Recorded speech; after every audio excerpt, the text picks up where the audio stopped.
Bonjour, c'est Dominique. Alors, je continue la prochaine page.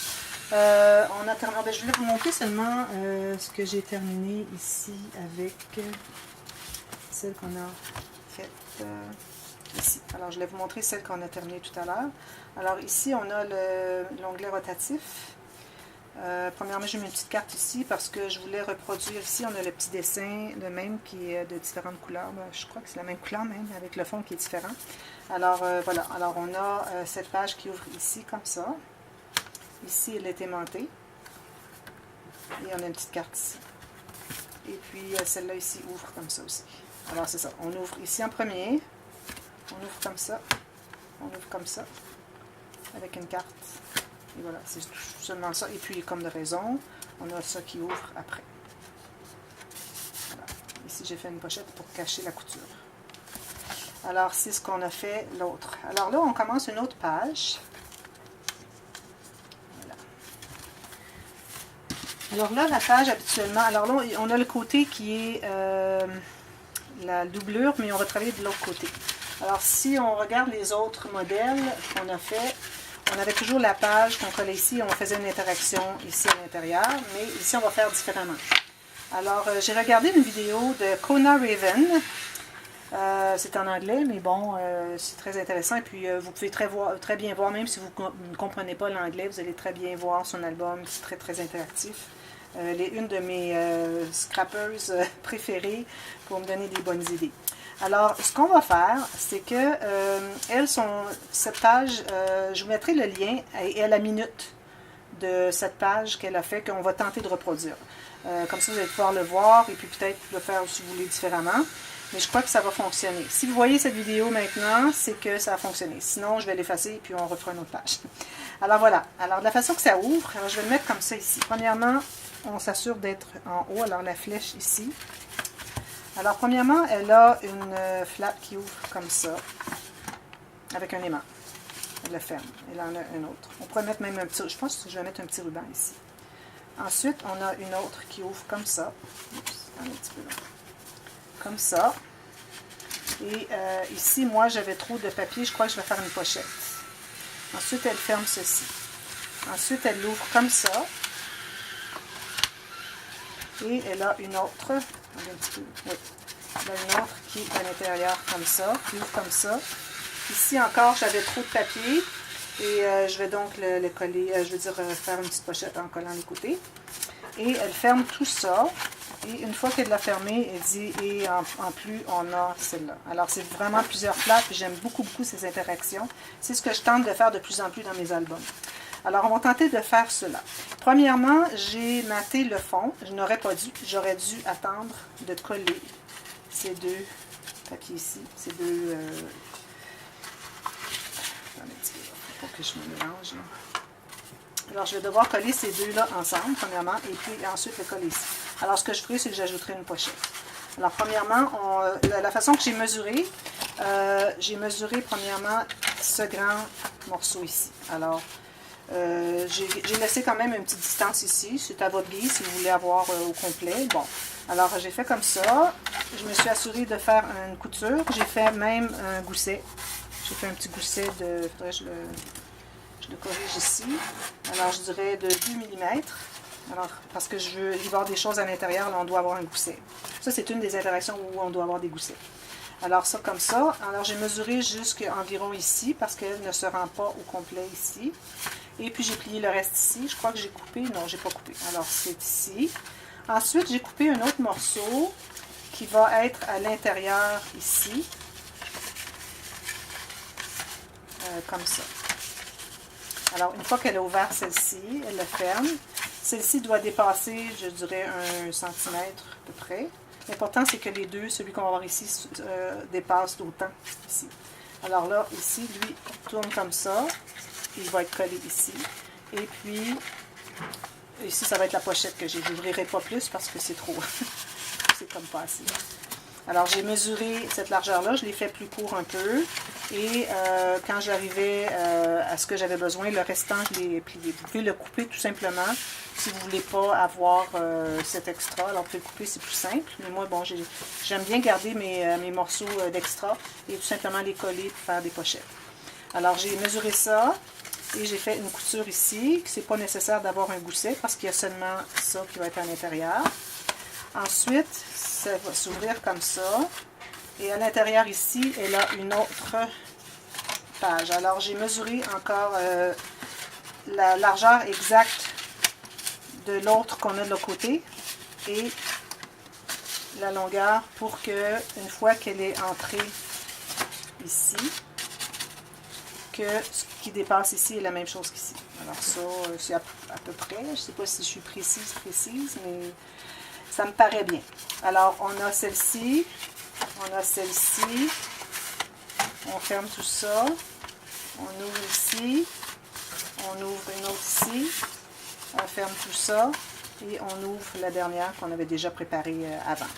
Alors, c'est ce qu'on va faire. Alors, premièrement, ce que je vais faire, je vais coller celle-ci pour qu'elle ne nuise plus. Alors, celle-là, je vais mettre la colle ici et la centrer. La coller exactement sur le pli de celui-ci et la centrer. Alors, le même espace ici, ici. Alors, si je regarde ici, j'ai... je vais la monter un tout petit peu. Alors, ici, en centimètres, j'ai laissé 2 cm moins 1 mm. Ici, j'ai 2 cm moins 1 mm. Je pense que mon œil est très bon pour les mesures. Alors, celle-ci, je ne la collerai pas tout de suite parce que je dois premièrement la mater et puis coller par-dessus. Alors, c'est important que...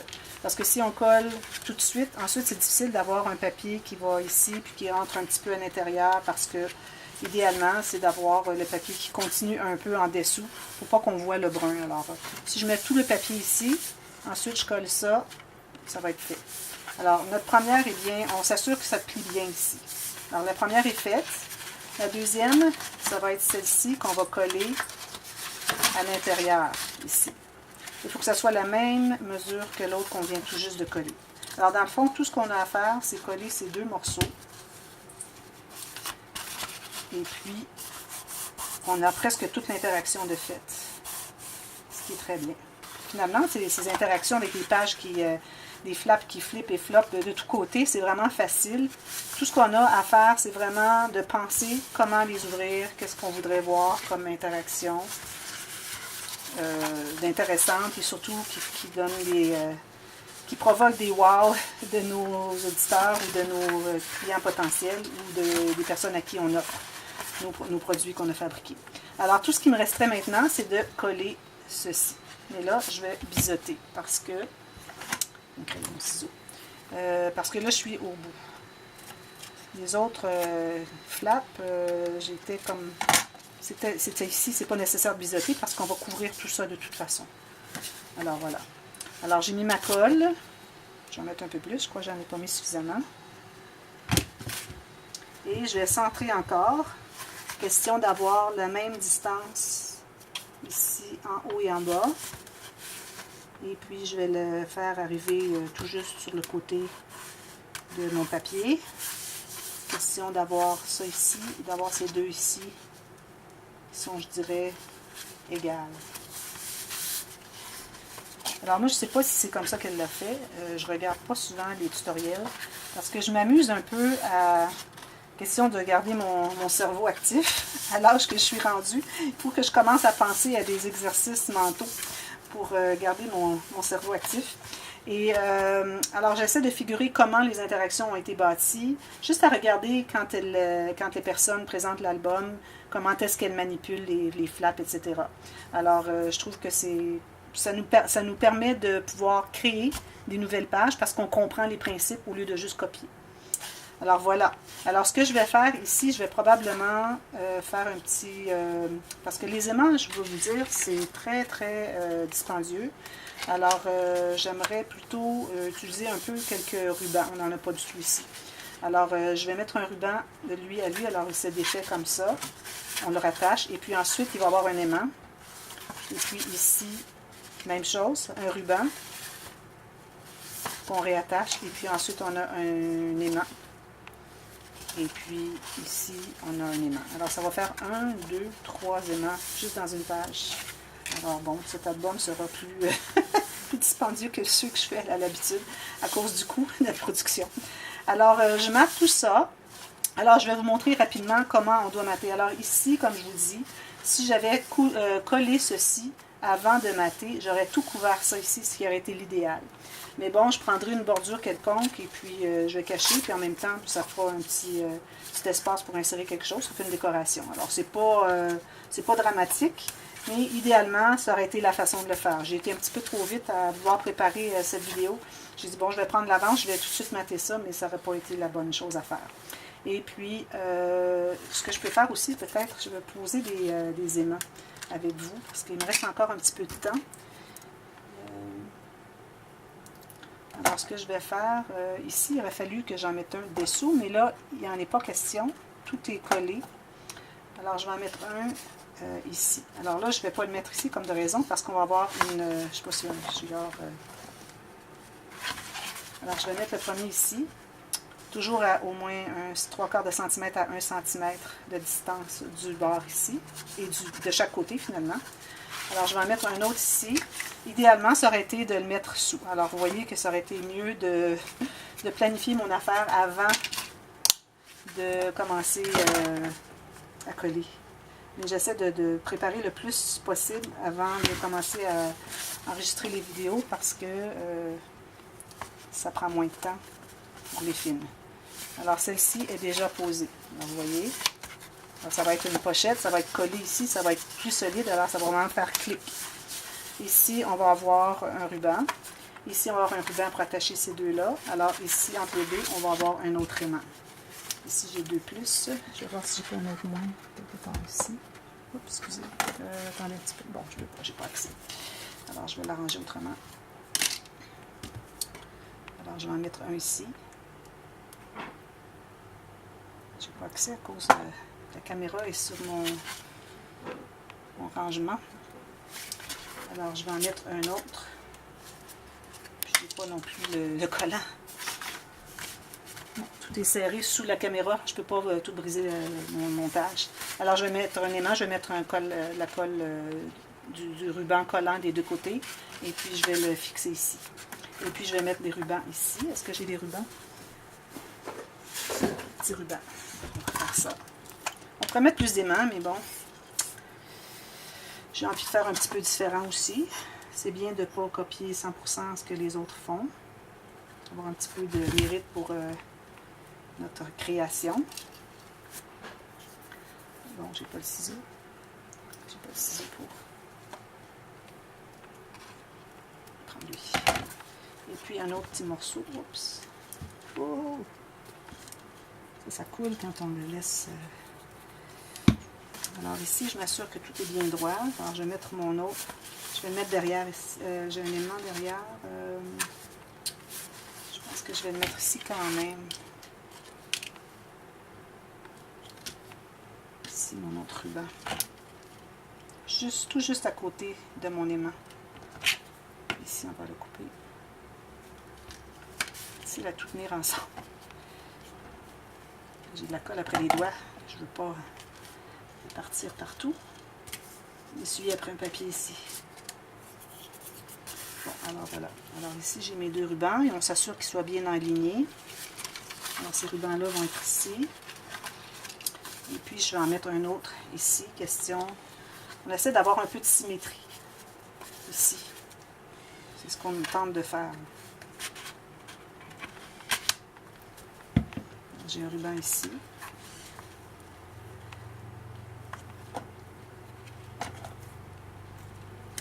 De la façon. Et puis j'en ai un autre ici.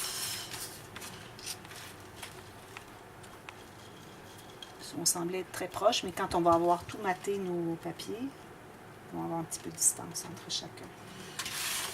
Et je coupe ici. Voilà. Alors j'ai mes deux rubans ici, mes deux aimants. Ici, j'ai mes deux rubans et j'aurai mes deux aimants ici et l'autre, je l'ai enlevé, je l'ai mis ici. L'autre sera ici.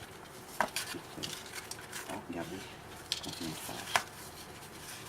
Ici, je m'aperçois que j'ai un aimant derrière. Vous voyez qu'il colle ici.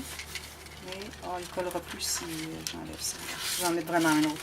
Parfois, on peut utiliser 3 aimants pour faire 2 interactions complètes au lieu de 4 aimants. Je croyais que c'était le cas ici, mais non, ça ne fonctionne pas parce que quand on enlève, on perd l'aimant ici. Ça ne doit pas coller ici. Alors voilà, je vais tout mater ça et je vous reviens avec le produit final. Et aussi, je vais faire l'intérieur ici. Et puis ensuite, on va travailler sur celle-ci. Ici, on va faire une cascade animée. Alors, assurez-vous de revenir parce que c'est une des interactions qui impressionne le plus les gens. Alors, je vais vous montrer exactement comment la fabriquer. Alors, à plus tard. Merci.